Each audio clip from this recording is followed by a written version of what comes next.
Olá, começa agora o Tatersal, o programa que traz as principais informações sobre o mercado da pecuária. O setor de proteína animal deu um passo importante e lançou uma marca de pato para o mercado internacional. É a Brazilian Duck. A ideia surge em meio a um crescimento dos embarques de carne de pato. Só no ano passado, o Brasil exportou 4 mil toneladas. O volume é quase 27% maior em relação ao ano anterior. Só em receita, as vendas externas alcançaram 10 milhões e 500 mil dólares em 2020. Para o presidente da BPA, Ricardo Santin, a marca vai conquistar novos mercados. Credibilidade, sustentabilidade, sofisticação e qualidade são os atributos da nova marca Brazilian Duck, que está sendo lançada pela BPA em parceria com a Apex Brasil. O Brazilian Duck vem trazendo os atributos da sustentabilidade, como falei, mostrando qualidade acima de tudo e agregando valor com uma carne de excelência que também vai ajudar a conquistar novos mercados. Os preços da soja, milho e algodão subiram acima de 70% no Brasil no primeiro semestre deste ano, segundo o Instituto de Pesquisa Econômica Aplicada. As commodities mais importantes na exportação brasileira, como grãos, carnes e café, tiveram altas expressivas no primeiro semestre de 2021 em relação a igual período do ano passado. Produtos como soja, milho e algodão chegaram a ter aumento acima de 70% no mercado interno. Arroz e trigo também tiveram avanço significativo. Em relação aos preços internacionais em dólares, somente o arroz apresentou queda de 11%. Os demais produtos apresentaram aumento. A alta observada nos grãos deve impactar os custos de produção da pecuária, o que pode influenciar negativamente a oferta dessas commodities e das proteínas animais no país.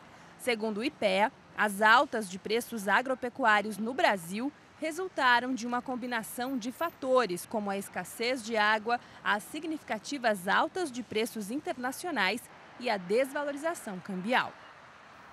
O Ministério da Agricultura já tem processo validado para diagnosticar a peste suína africana caso a doença chegue ao Brasil. A validação para identificar a doença foi concluída por uma unidade da rede de laboratórios federais de defesa agropecuária em Minas Gerais. A ampliação para outros laboratórios está sendo discutida no Ministério. Com a validação, a rede de laboratórios federais de defesa agropecuária está apta para atuar na hipótese de uma possível introdução do vírus de peste suína africana no Brasil. No caso de suspeita de PSA, o LFDA Minas Gerais é o laboratório oficial do Ministério da Agricultura para a realização do diagnóstico. O mapa reforça que desde 2018, quando a doença se disseminou na China e outros países da Ásia e Europa, vêm sendo desenvolvidas ações para fortalecer as capacidades de prevenção do ingresso do vírus no país, visando a detecção e diagnóstico precoces e resposta rápida à eventual chegada da doença ao Brasil. O órgão reforçou que as análises laboratoriais desempenhadas pela rede são fundamentais à garantia da saúde dos rebanhos, da sanidade das lavouras e da qualidade dos diferentes produtos agropecuários consumidos no Brasil ou exportados a mais de 100 países. A peste suína africana é uma doença viral que não oferece risco à saúde humana, mas pode dizimar criações de suínos, pois é altamente transmissível. O impacto econômico provocado pela doença vai desde prejuízos diretos até possíveis restrições ao mercado internacional, uma vez que produtos e subprodutos de suínos podem ser fontes de transmissão do vírus. A falta de gado para abate tem elevado a concorrência por matéria-prima entre as indústrias, situação que tem favorecido as empresas exportadoras, segundo o Sindicato das Indústrias Frigoríficas.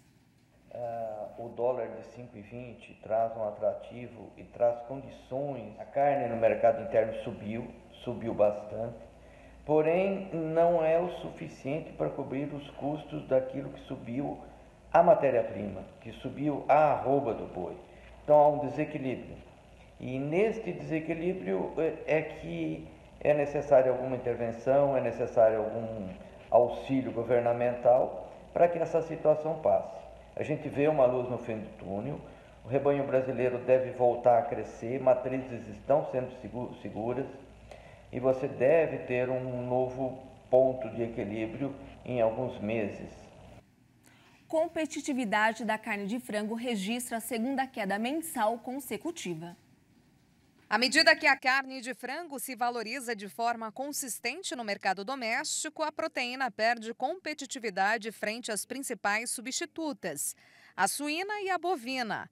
Este é o segundo mês consecutivo de perda de competitividade da carne avícola frente às concorrentes.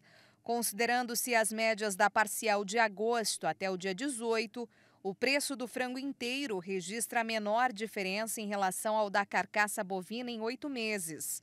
No caso da carcaça suína, trata-se da diferença mais estreita em 2 anos. O casal Júlio e Elaine mora na área rural de Três Itilhas, em Santa Catarina.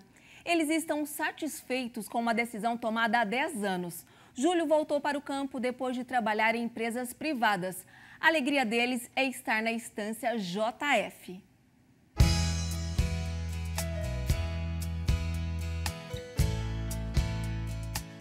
Um passeio pelo centro da cidade. Para o Júlio, andar por Três Itilhas em Santa Catarina é uma visita a uma antiga rotina. O ex-coordenador de vendas passou quase 20 anos trabalhando para 2 empresas. Mas trocar a profissão urbana pela vida no campo sempre foi um desejo. Eu trabalhei durante 11 anos numa empresa privada do município e depois disso eu fui trabalhar numa multinacional, uma empresa americana que eu trabalhei durante 8 anos, né? Em torno de 10 anos atrás eu comecei a amadurecer a ideia de ir para o campo mesmo, de comprar uma propriedade. Há cerca de 7 anos apareceu essa oportunidade de comprar essa propriedade que eu comprei. Para a Elaine, esposa do Júlio, caminhar pelas ruas da cidade faz parte da rotina. Durante a semana, a vida urbana está presente como dona de loja. Mas sempre que pode, ela trabalha ao lado do marido nas tarefas da fazenda. Eu fiquei um pouco assustada em não conseguir conciliar tudo.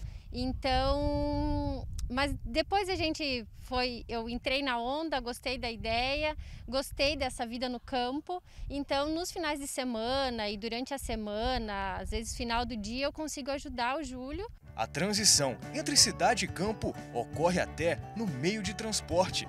Na hora de ir para a fazenda, é bom trocar de carro. No meio do caminho está a igreja onde os dois se casaram, parada obrigatória para relembrar um momento marcante. Chegar à estância JF, escoltado pelos batedores caninos, é um cenário de conforto.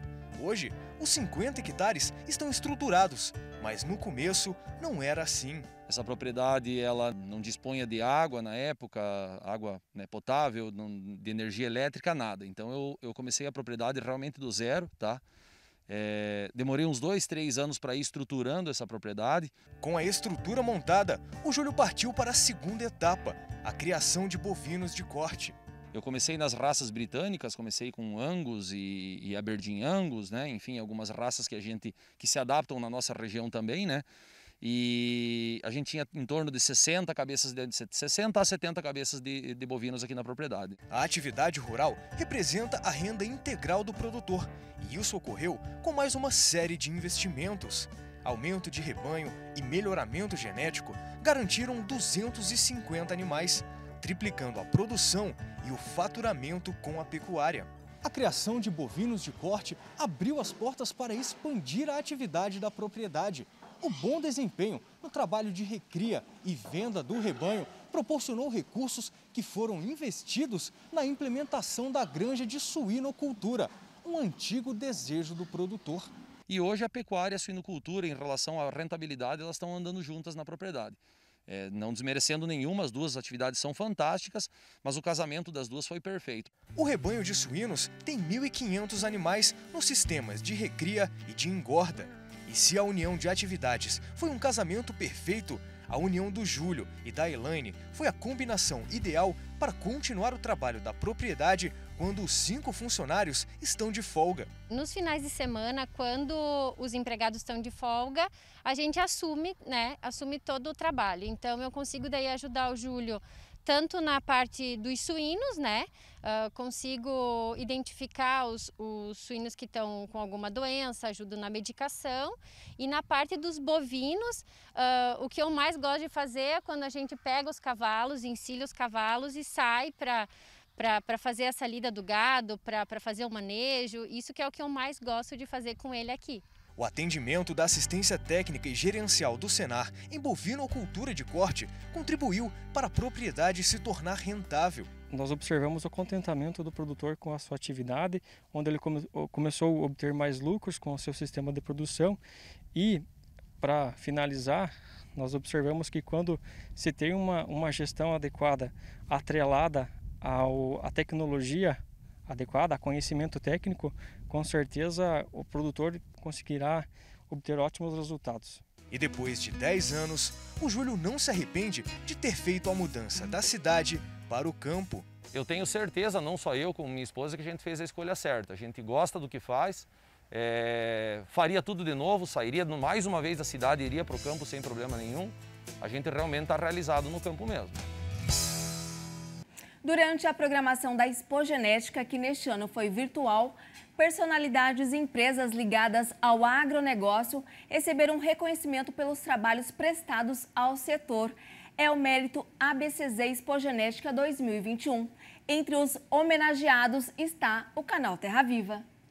Ao todo, 16 personalidades e empresas receberam a tradicional honraria, que marca a programação da maior feira técnica da pecuária zebuína do país.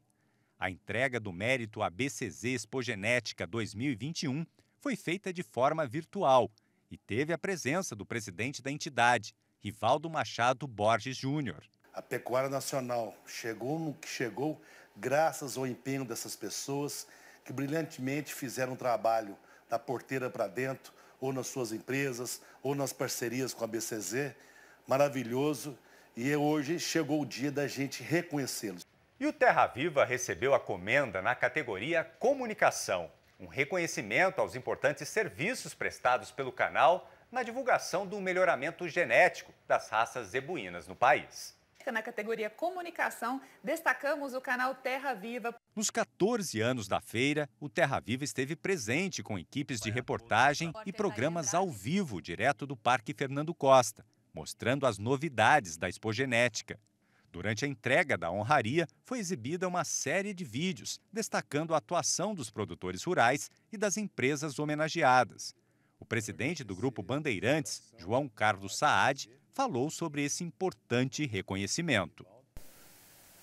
E dizer da nossa alegria, orgulho, humildade em receber essa comenda e falar que o canal Terra Viva, que nasceu com a missão de defender, informar,